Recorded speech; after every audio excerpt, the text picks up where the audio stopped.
The crescent moon appears. Ramadan has arrived. The gates of Jannah stand wide open, welcoming the faithful. The gates of Jahannam are sealed shut, and Shaytan, chained and powerless. Pause. Yet, as you stand in prayer, your mind wanders. As you fast, anger still rises within you. As you recite Quran, backbiting still slips from your tongue. And a question burns in your heart. If Shaytan is truly locked away this month, why am I still sinning? This paradox troubles Muslims worldwide. The hadith about Shaytan's imprisonment during Ramadan is authentic, narrated by Abu Huraira and recorded in Sahih collections.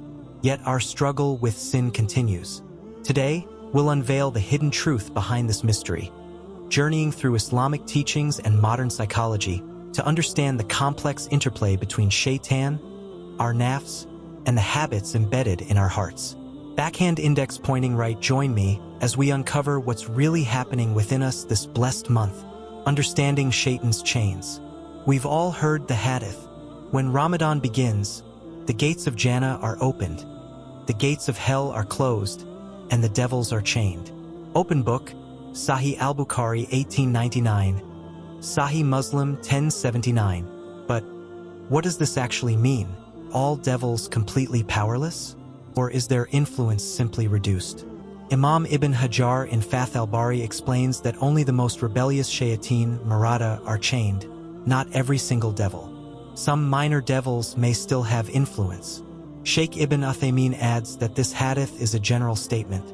It means Shaytan's effect is significantly weakened, but sins don't vanish entirely. So, if Shaytan's whispers are limited, why do we still sin?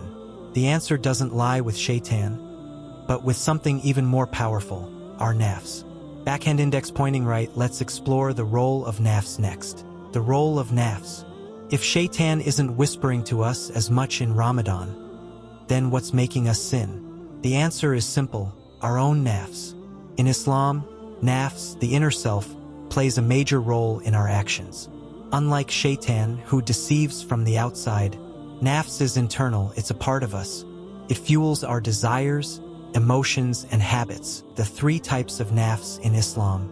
Keycap 1 Nafs al-Amara, the commanding self, the lowest level of nafs, constantly pushing us toward sin and instant gratification. Surah Yusuf 12:53. Keycap 2 Nafs al-Lawama, the self-accusing soul, the conscience. It struggles between good and evil, making us feel guilt when we sin. Surah Al-Qiyamah 75:2. Keycap 3 Nafs al-Mutmainah, the tranquil soul, the highest level of nafs, a state where a believer finds peace in worship and avoids sins naturally. Surah Al-Far 89:27-30. Ramadan is the month where we battle our nafs. Many of our sins in this month don't come from Shaytan, they come from our own ingrained habits and desires. So, if we still sin in Ramadan, it means our nafs is still in control. But how do habits shape our actions? Let's find out. Why do we still sin in Ramadan? Now we understand Shaytan is chained, but our nafs is still active. But there's another reason why we continue to sin in Ramadan: habits. Sins don't always come from direct whispers of Shaytan.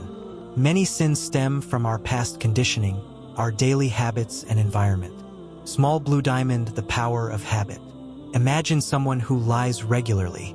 Even if Shaytan is absent, will they suddenly stop? No.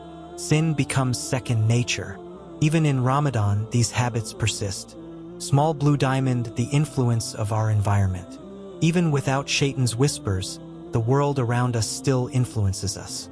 Mobile phone, social media, bad company, entertainment, all of these can still promote sinful behavior. If we don't change our environment, we remain affected. Small blue diamond, our inner struggles. The biggest test of Ramadan is self-discipline. Without external distractions, we come face to face with our own weaknesses. Light bulb, this is why Ramadan is a training ground, to break sinful habits and purify the soul. Backhand index pointing right, Ramadan isn't just about fasting from food. It's about fasting from sin. The real question is, thought balloon, will we control our nafs or let it control us? Backhand index pointing right, let's conclude with a final reflection. Ramadan is more than just a month of fasting. It is a test of self-control. Allah, out of His mercy, chains Shaytan to make it easier for us. But He does not remove our greatest challenge, our own nafs. Pause, reflective tone. This is why some people still sin in Ramadan, not because Shaytan is whispering, but because their desires and habits have taken control. The real battle is within. Light bulb. So, what's the solution? Ramadan is our opportunity to break sinful cycles, train our nafs, and develop true taqwa, God consciousness. If we still struggle with sin, it means we have work to do in purifying our hearts. Pause, emotional connection. Open book. The strongest believer is not the one who never sins, but the one who fights against his own self and keeps returning to Allah. Final pause, letting it sink in.